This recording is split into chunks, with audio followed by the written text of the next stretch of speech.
Pakinggan po natin ang pangalawang Pangulo ng Republika ng Pilipinas at ang outgoing Secretary of the Department of Education, Sara Z. Duterte.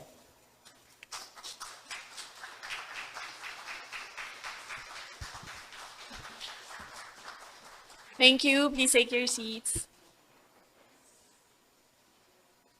Mga kababayan, ladies and gentlemen, Assalamualaikum warahmatullahi wabarakatuh. Madayaw, umayong adlaw, kaninyong tanan, magandang araw sa inyong lahat. We would like to warmly welcome Secretary Sunny Angara to the Department of Education family.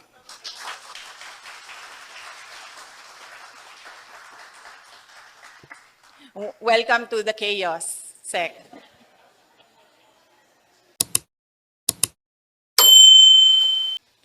Lahat tayo, saan man ang pinanggalingan, anuman ang pinagdadaanan, ay may pangarap. We all have dreams. Bilang kalihim ng kagawaran ng edukasyon, ang tanging pangarap ko ay maitaas ang kalidad ng edukasyon sa Pilipinas.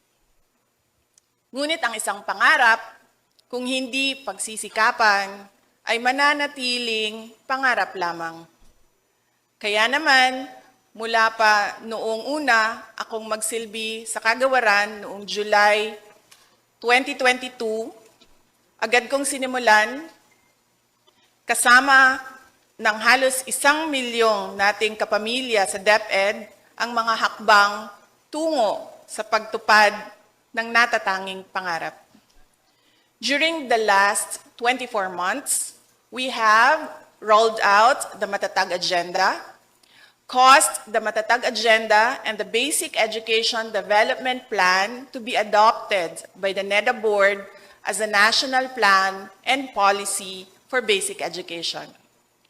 Brought back in-person classes for approximately 27 million learners across public schools post-pandemic. Launched and piloted the K-10 Matatag curriculum. Started the review of the senior high school curriculum. Launched the National Learning Recovery Plan, which includes the National Reading Program, the National Math Program, and the National Learning Camp. Entered into a JMC with TESDA and SHED for our senior high school graduates to be provided with free national certification assessments, accreditation of DepEd senior high schools as assessment centers, along with the training and certification of our TVL teachers as TVET competency assessors. Created the school infrastructure and facilities strand, continued constructing new classrooms and rehabilitating those in need of repairs. Obtained approval from the NEDA Board and the World Bank for the ISRS project for safer and climate-resilient schools. Created the procurement strand, amended our textbook procurement guidelines, which reduced the procurement period from what used to be 3 years to 1 year. Procured textbooks for the nationwide implementation of the Matatag curriculum. Procured e-learning carts consisting of 46 laptops in each cart, which are currently being delivered to public schools nationwide. Started the school-wide Wi-Fi program by providing internet connectivity to 2,000 last-mile schools through satellites and 305 schools through fiber connection. Hauled learning resources that remained in the warehouses of a third-party logistics provider for years. Maintained DepEd's ISO certification for quality management systems. Received an unqualified opinion for COA's annual audit of fiscal year 2022, which was the first for DepEd.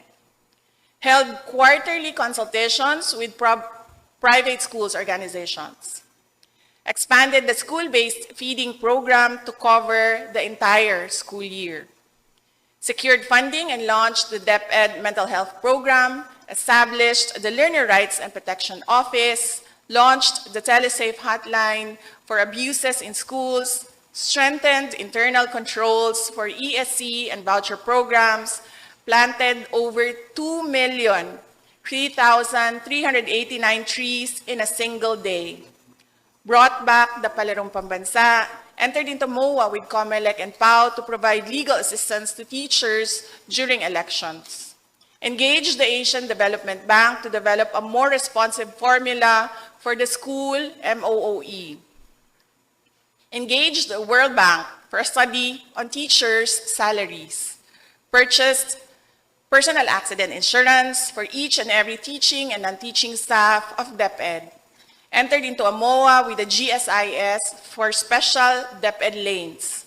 started a reconciliation campaign with the GSIS for the premium contributions of DepEd personnel, issued a policy on the workload of teachers which provides a mechanism for teaching overload pay, institutionalized a 30-day uninterrupted break for teachers, removed administrative tasks for teachers, and just recently, we brought 6 national DepEd events with approximately 23,742 participants to Cebu, which caused the circulation of approximately ₱500 million pesos to the local economy. Ngunit, aaminin ko na sa ikli ng panahon, may mga hakbang na sadyang hindi natin natapos, tulad ng Matatag Center, Matatag Portal, DepEd Digital Education, overtime pay for teachers, a revised senior high school curriculum, universal school-based feeding program for kindergarten learners, calamity fund for teaching and non-teaching personnel, and an HMO or health insurance for teaching and non-teaching personnel. Nais kong ipaubaya ito sa ating susunod na kalihim ng kagawaran. Mga kababayan, hindi ako magsasawang magpasalamat sa lahat ng tumulong at nakibahagi sa ating mithiing maabot ang pangarap. Gusto kong iparating ang aking taus-pusong pasasalamat sa mga local government units, sa local and foreign partners, sa mga foreign governments, non-government organizations, civil society organizations, parent teacher associations, private sector partners, at sa lahat ng ating mga stakeholders. To my DepEd non-teaching family, daghan kaayong salamat kaninyong tanan.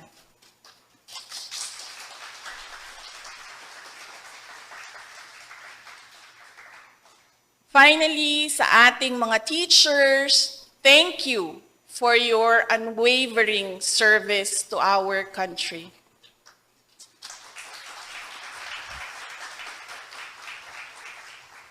Ang sabi ko, kamakailan, ang anumang kwento, kahit gaanong pa kaganda, ay nagtatapos rin. Subalit, matapos man ang kwento, hindi naman nangangahulugan na dapat ring matigil ang pangarap at ang pagsagawa ng mga hakbang tungo sa katuparan nito. Sana ay kung ano yung pagtanggap ninyo sa akin dito sa kagawaran ng edukasyon nung ako ay dumating noong Hulyo 2022, ay ganyan din ang mainit na pagtanggap at pagmamahal na ipakita ninyo kay Secretary Sonny Angara.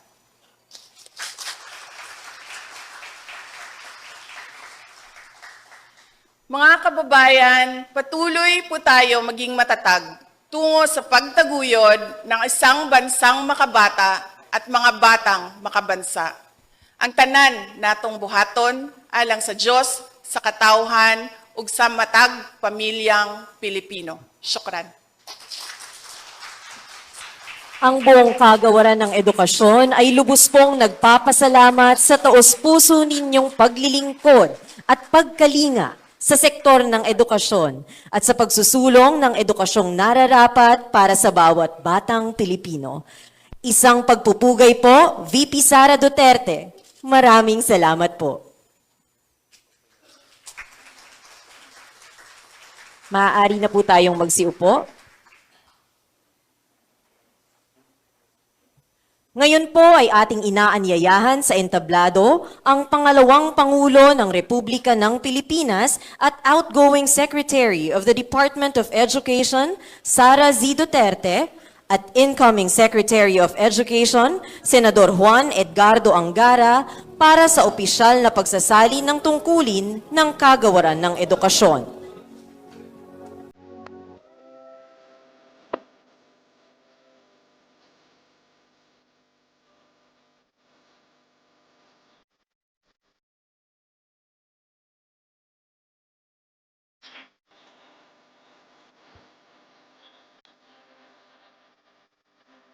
Formal na ibibigay ng administrasyon ni VP Sara sa bagong kalihim ng Kagawaran ng Edukasyon, Senador Juan Edgardo Angara, ang watawat ng Kagawaran ng Edukasyon.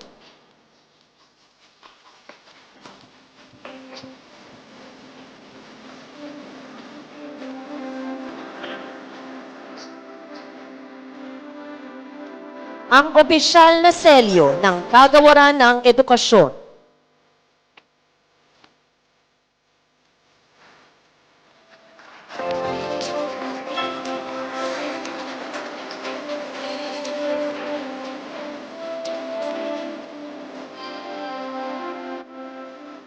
At ang transition report.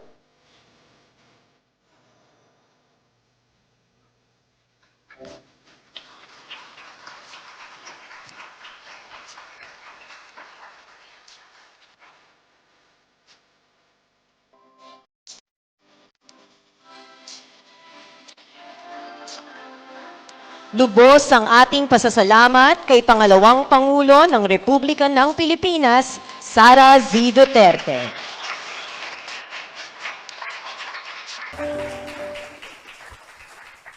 Gayon din, maraming salamat sa ating senador at ngayon ay kalihim Sani Angara sa pagtanggap ng hamon na ipagpatuloy at paunlarin pa ang nasimulan na administrasyon ni VP Sara at tiyakin ang pagsusulong ng isang dekalidad na edukasyon para sa bawat batang Pilipino. Upang magbigay po ng kanyang kauna-unahang mensahe bilang bagong kalihim ng Kagawaran ng Edukasyon, atin pong salubungin ng masigabong palakpakan, Senador Juan Edgardo Sani Angara. Thank you very much. Let's all take our seats. Thank you po kay Vice President and outgoing Department of Education Secretary, Ma'am Sara Duterte, sa ating DepEd Undersecretaries, Assistant Secretaries, DepEd personnel, mga kasamahan natin sa gobyerno, mga guro, mag-aaral, mga magulang. Isang magandang umaga po sa ating lahat. Napakalaking karangalan po ang pinagkaloob po sa atin ni Pangulong Bongbong Marcos upang maglingkod bilang kalihim ng Kagawaran ng Edukasyon. Buong pagpapakumbaba kung tinatanggap ang katungkulang na ito bilang tugon sa tiwala at hamon ng ating Pangulo na higit sa pag-ibayuhin ang mga programa na magsusulong na mataas na kalidad ng karunungan para sa ating mga mag-aaral. Gagawin po natin ang lahat para makamit ang mga pagbabago at reforma na aayon sa mga layunin ng isang bagong Pilipinas. Nais kong bigyan ng pagkilala sina Vice President Sara Z. Duterte, ma'am, at kanyang mga outgoing officials dahil sa loob ng 2 taon, kayo po ang naging sandigan ng ating mga mag-aaral at ng mga guro sa panahon ng mga suliranin. Maraming salamat sa inyong kooperasyon at tulong para sa maayos na transition. Thank you very much, ma'am. And thank you to your undersecretaries and assistant secretaries for meeting with our team during the transition, ma'am. Ang trabaho niyo ng magsisilbing matatag na pundasyon ng mga programa at proyekto na aming isusulong. We will build from what you have already started. Sa 2 dekada na tayo'y naging lehislador, lagi tayong nakatuon sa reforma para sa edukasyon. Nagtatrabaho tayo para mapalawak ang access at quality ng education sa bansa sa pamamagitan ng mga scholarship na pinag-igting at educational assistance para sa mga mahihirap nating kababayan. As we assume our role and start a new chapter for DepEd, we want to hit the ground running and we want to learn from all of you here as we go along. Please help us in this journey, as education is a pillar of our nation's progress. It is only through a nation's efforts that education will be improved and made more effective. I hope we can all work together. Sama-sama po tayong magtrabaho para sa ating mga minamahal na guro at para sa kabataang Pilipino. Sama-sama tayong magtulungan upang iangat ang antas ng edukasyon sa bansa patungo sa bagong Pilipinas. Maraming salamat po. Thank you, ma'am. Thank you. Thank you po.